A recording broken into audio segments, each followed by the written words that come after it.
1940, Louis Pasteur demuestra que las enfermedades no son castigos divinos ni desequilibrios del alma, sino el resultado de diminutos organismos que invaden el cuerpo. Vamos a ver el videito de Farid mientras como. Creyendo que tenías que ser bueno. Y lo que no entienda a usted le va a tocar explicármelo. Obediente, humilde y ¡Ay, sacrificado. qué hueputas, mano! Y es que huele a muestras de Ésica y de Jambal. ¡Ay, no! Quizás estés atrapado en lo que Nietzsche llamó la moral de los esclavos. Una forma de vivir que, bajo la apariencia de virtud, termina domesticando la voluntad y apagando tu potencial. Esa trampa es común. La mayoría se queda ahí sin darse cuenta. Solo algunos logran romperla y convertirse en algo más grande que lo que la sociedad esperaba de ellos. Uno de esos casos es Tommy Shelby, un personaje que Nietzsche habría reconocido como un candidato a superhombre. Alguien que se rehace a sí mismo en medio de las... Y ese man que me la chimba. Ese personaje que brutal. Yo he visto que mucha gente se lo ha tatuado incluso. Bacano, ¿sí sabes? Marica, es que me tengo que ver esta serie, la verdad. ruinas. Pero hay algo que conviene no olvidar. Nadie se convierte en superhombre sin pagar un precio. Tommy perdió a su madre, a su esposa y a su hija. Y como si eso no bastara, la guerra también le arrebató la inocencia, la alegría, las ganas de seguir viviendo. La guerra. Ese marica fue soldado. ¿En qué guerra? ¿Primera o Segunda Guerra Mundial? Ese marica es el jefe de jefes. Y yo siento que para el papel, pues según lo que yo he visto en clips, para el papel que le dieron, mano, ese man, o sea, físicamente ese man estuvo hecho para ese personaje, ¿no? Porque la tez de ese man, ¿no? Como que el semblante es así, como de alguien como perturbado, como trastornado, pero a la vez como sereno. Es de esa gente que usted la ve y dice, hueputa, qué miedo, huevón, ¿sí o qué? Yo siento que le quedó perfecto ese personaje. Y la capacidad de sentir. Detrás de su éxito y de esa frialdad que muchos admiran, lo que hay es un vacío. Y si quieres entender la filosofía que lo sostiene, vas a tener que cuestionar todo lo que antes dabas por sentado. Supongo que ya lo conoces, pero para que lo tengas más fresco. Tommy Shelby venía desde abajo y terminó convirtiéndose en empresario, político y uno de los hombres más poderosos de Inglaterra. Pero no lo logró por medios limpios. Ah, no vean la cara a esa gonorrea, qué miedo ese tipo. Sino a través del crimen. Empezó con las apuestas ilegales de caballos, las extorsiones y el cobro por protección, luego con el tráfico de armamento y el contrabando de alcohol. Y más adelante trabajando para los hombres más influyentes del país, políticos, militares y miembros de la realeza, haciéndoles el trabajo sucio que nadie más quería hacer.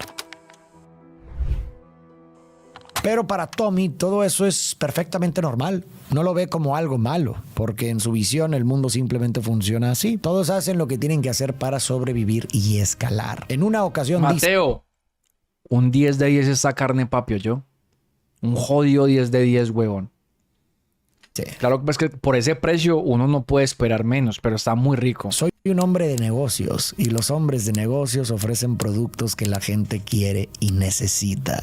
En otra, Grace, quien después sería su esposa, le dice que no quiere hacer algo inmoral, que no quiere venderse. Y Tommy le responde, todos lo hacemos, solo que vendemos diferentes partes de nosotros mismos. Para Tommy no existe tal cosa como el bien y el mal absolutos. El mundo es caótico e injusto y nadie va a salvarte por seguir las reglas. Y ustedes saben por qué él tiene esa percepción. Primero, porque nació pobre y la gente que nace en que es muy pobre, huevón, tiene que vivir la injusticia social. Y segundo, fue a la guerra. Y pues ya se imaginarán el panorama que uno encuentra por esos lugares, ¿no? Ahí dice uno, no es justo que el parcero haya muerto, no es justo que eso haya pasado, no es justo. Entonces, chimba, bacano, ¿no? Si algunos todavía necesitan aferrarse a la ilusión de que existe el orden, la justicia o la moral, que lo hagan. Pero para él son solo un engaño. Chimba. Tommy no siempre fue así. Antes de la guerra era sonriente, amable y tan idealista que se ofreció como voluntario convencido de que luchaba por algo justo. Pero al llegar al frente, se topa con que la guerra no tiene nada de honorable. Pasa días enterrado en lodo, rodeado de excremento, sangre y gas venenoso. Entonces, como las bombas fue en la Primera Guerra Mundial. Despedazan a sus amigos y luego a las ratas comerse sus cuerpos. A veces tiene que eliminar con sus propias manos y otras escuchar a un compañero suplicar ayuda y dejarlo atrás porque no hay manera de salvarlo. En ese lugar todo lo que le enseñaron sobre el bien y el mal se desmorona. Si antes eliminar era un crimen, ahora es una obligación. Y la empatía, que alguna vez fue un rasgo valioso, se convierte en un estorbo. La guerra le revela que la muerte no sigue ninguna lógica. Valientes o cobardes, justos o injustos, todos caen por igual. Y poco a poco va entendiendo lo más cruel, que toda esta masacre que le arrebató a tantos amigos no se libra por ideales, sino por el ego y la ambición de unos pocos que los usan como piezas desechables en un tablero. Cuando todo termina y vuelve a casa, recibe medallas por su valentía y sacrificio. Todo lo que antes soñaba, pero se las entrega a la misma gente que lo mandó a morir. Tommy ni siquiera las guarda. Y que mandó a morir a sus amigos. Miren qué importante eso, porque este tema ya lo hemos tratado muchísimas veces en Stream, muchachos. No solamente es mi percepción, sino la de muchas otras personas, directores de cine, escritores, gente que ha ido a la guerra. Miren lo desolador que es ese paisaje en realidad. Se avienta al río. Después de todo eso, esperan que vuelva a ser un buen ciudadano, que tenga modales, que pague impuestos, que regrese al trabajo y se gane la vida de forma honesta. Pero Tommy, que ya vio de cerca cómo los poderosos cambian las reglas de la moral cuando les conviene, entiende que todo aquello era solo un cuento. Un guión útil mientras sirves, pero que te tiran a la basura en cuanto dejas de serles necesario. Y él no está dispuesto a volver a jugar ese juego. Después de la guerra, el mundo se le revela distinto. Todo lo que le habían enseñado sobre cómo vivir, qué era correcto y en qué debía creer, ahora le parece una farsa. Un relato fabricado para mantener a la gente quieta, obediente, ocupada y creyendo que todo tiene sentido, mientras los de arriba hacen lo que quieren. Así que él deja de creer. No va a seguir un sistema que lo traicionó. Ni de ideologías, ni de gobiernos, ni de valores impuestos. Y si todo es una construcción, entonces él prefiere cargar con el peso y la libertad de construir el suyo propio. La forma de pensar de Tommy tiene nombre: nihilismo. La palabra viene del Ya me la quiero ver. latín nihil, que significa nada, y como todo ismo, es una filosofía. En pocas palabras, el nihilismo es la filosofía de la nada. ¿Y qué quiere decir eso? Que nada de lo que solemos dar por hecho, ni el bien ni el mal, ni las reglas sociales, ni las jerarquías, ni los llamados valores universales, existe como una verdad absoluta. Según esta filosofía, fuera de nuestra mente, esas ideas no existen como algo fijo o natural, sino que son invenciones humanas. Relatos que construimos para darle forma y sentido a un mundo que en el fondo no lo tiene. Sé que esto puede sonar lejano, como algo reservado a filósofos en libros antiguos, pero en realidad muchísima gente hoy piensa y siente de manera nihilista sin darse cuenta. No porque hayan leído a Nietzsche, del que hablaremos más adelante, sino porque en su experiencia diaria sienten que ser buena persona no sirve de nada, que las instituciones están podridas, que todo está manipulado, que nada tiene sentido y que su vida simplemente carece de propósito. Si alguna vez te has sentido así, ya llevas algo de este modo de mirar el mundo. Y no estás solo, porque vivimos en una época profundamente nihilista. Pero ¿cómo llegamos hasta aquí? Para entenderlo, hay que regresar al momento exacto en el que el mundo dejó de ofrecernos certezas.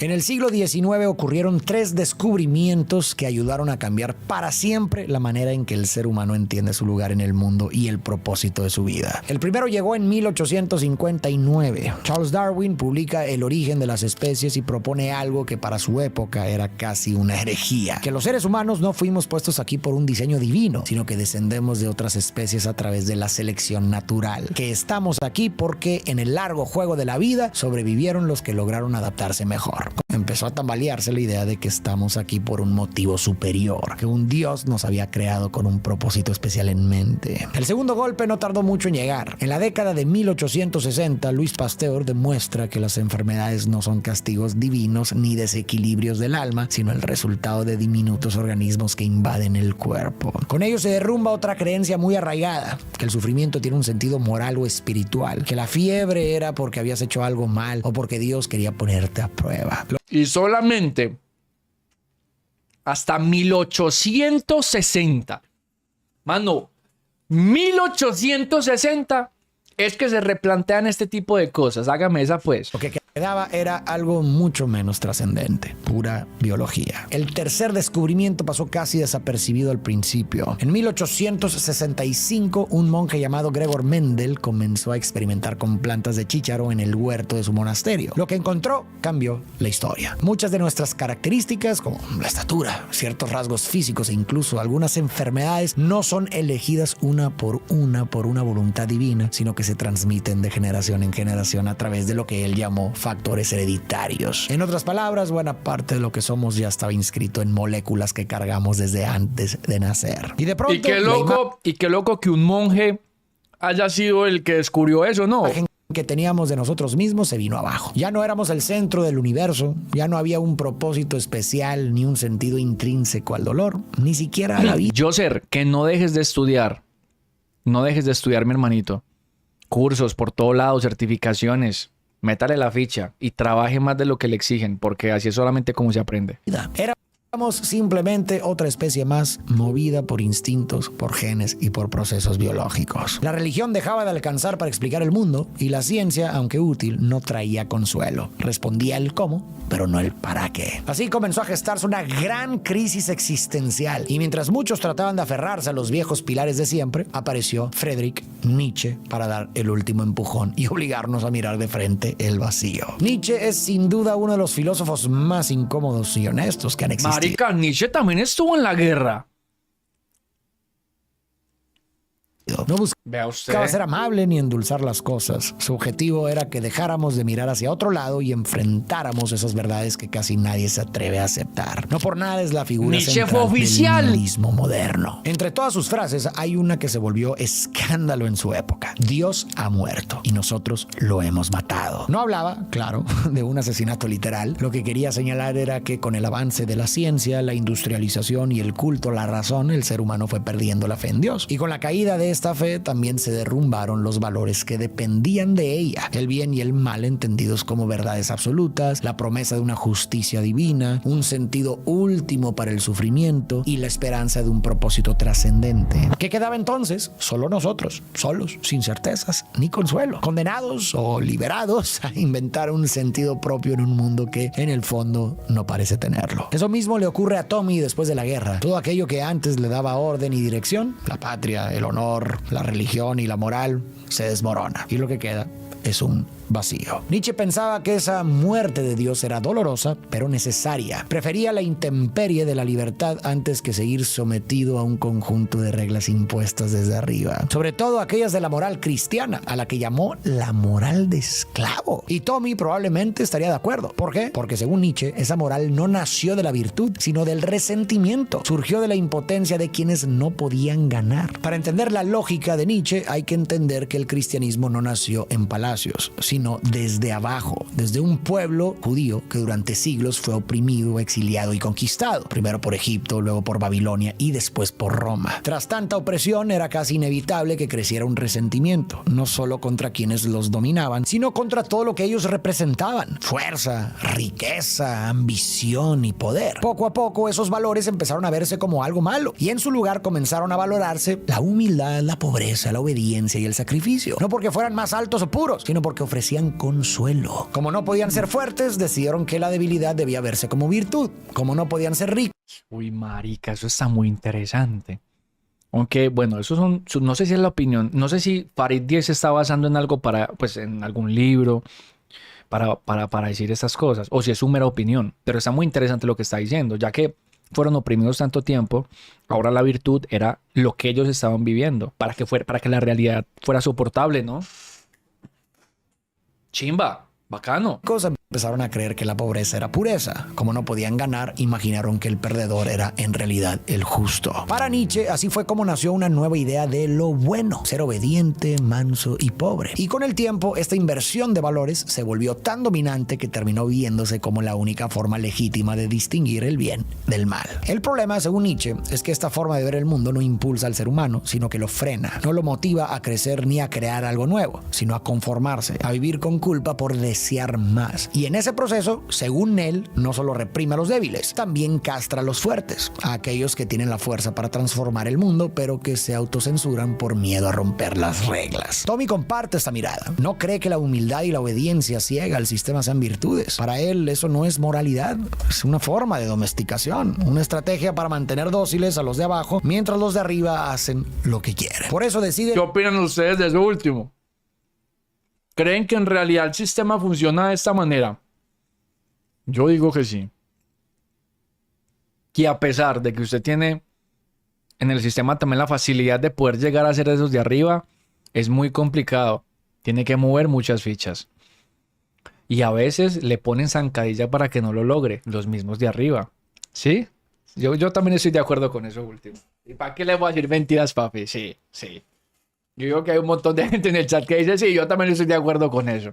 Muy interesante eso, weón. Muy, muy interesante, mi hermano. No jugar con esas reglas, prefiere inventar las suyas. Y al hacerlo, lleva su potencial hasta el límite. Y claro, alguien por ahí dijo, la humanidad funciona así hace mucho tiempo. Es verdad. Si nos vamos a las antiguas civilizaciones, aztecas, mayas y eso, es exactamente igual. Los emperadores eran hijos de los dioses y solamente era heredable el cargo. No era como que alguien fuera a salir, porque literal eran hijos de los dioses. Usted nacía en una familia pobre, pobre. Y subir, escalar, papi, ni le ocurra. Los dioses lo mandaron ahí a que usted cultivara, papi. Cumpla su rol. El sistema está diseñado para que usted, siendo de abajo, siga ahí abajo. Y déjenos que nosotros, los que estamos arriba y somos poquitos, disfrutemos de estar arriba, hermano. No es mi culpa que yo no haya nacido en su lugar. No es mi culpa que yo no haya nacido pobre. Así lo quisieron los dioses al fin y al cabo. Así lo quiere el sistema, ¿no?